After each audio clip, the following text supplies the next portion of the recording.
বগুড়া থেকে আমাদের সহকর্মী আব্দুস সালাম বাবু এবারে সরাসরি যুক্ত হবেন।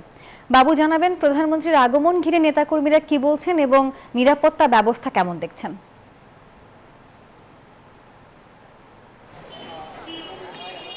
নাফিসা, নেতাকর্মীরা উজ্জীবিত, তরুণ যুব সমাজ, ছাত্র সমাজ, আলিম ওলামারা সহ সর্বস্তরের বগুড়াবাসী অপেক্ষায় রয়েছে তাদের প্রিয় সন্তানকে এক নজর দেখার জন্য এবং আইনশৃঙ্খলা বাহিনীর কঠোর নিরাপত্তা ব্যবস্থা মধ্য দিয়েই আগামীকাল বগুড়ায় মাননীয় প্রধানমন্ত্রীর কর্মসূচি পালিত হবে। এবং আমরা রয়েছি বগুড়া শহরের আলতামোনাতে খেলার মাঠে, যেখানে জনসভার মঞ্চ ইতিমধ্যেই প্রস্তুত করা হয়েছে। এই মঞ্চেই আগামীকাল বিকেল 4:30টায় প্রধানমন্ত্রী তারেক রহমান বক্তব্য রাখবেন।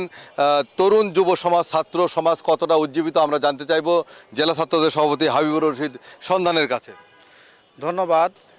বগুড়া 6 আসনে বিপুল পরিমাণ ভোটে আমাদের প্রিয় নেতা জনাব তারেক রহমান বাংলাদেশের প্রধানমন্ত্রীর দায়িত্ব পালন করছেন। সেই বগুড়ায় তিনি প্রধানমন্ত্রী হিসেবে এই প্রথম তার আগমন।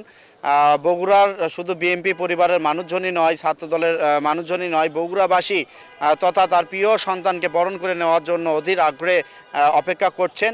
আপনারা সকলেই জানেন বগুড়ায় তিনি শুধু খালি হাতে আসছেন না, বগুড়ার জনগণের জন্য তিনি জজ কোর্টে একটি বিল্ডিংয়ের উদ্বোধন করবেন, ই বেল বোর্ড উদ্বোধন করবেন। বগুড়ার জনগণের সব প্রাণের যে চাওয়াটা ছিল সিটি কর্পোরেশন, সেই সিটি কর্পোরেশনের উদ্বোধন করবেন। এছাড়াও তিনি অনেক রকম উনি জানালেন যে আগামীকাল তারেক রহমান বগুড়াবাসীর জন্য উন্নয়ন কর্মকাণ্ড নিয়ে আসছেন। তিনি আলতামোনাতে খেলার মাঠে জনসভায় অংশগ্রহণ, বিভিন্ন কর্মসূচিতে অংশগ্রহণ শেষে পৈতৃক ভিটা বাপদাদার ভিটা বাগবাড়িতে যাবেন গাবতলী উপজেলার, সেখানেও বিভিন্ন কর্মসূচি পালন করবেন। সব মিলে প্রস্তুত বগুড়া জেলা বিএনপি, প্রস্তুত আইনশৃঙ্খলা বাহিনী, প্রস্তুত জেলা প্রশাসন, পুলিশ প্রশাসন সহ সর্বস্তরের বগুড়ার মানুষ তাদের প্রিয় সন্তান প্রধানমন্ত্রী তারেক রহমানকে বরণ করে নিতে।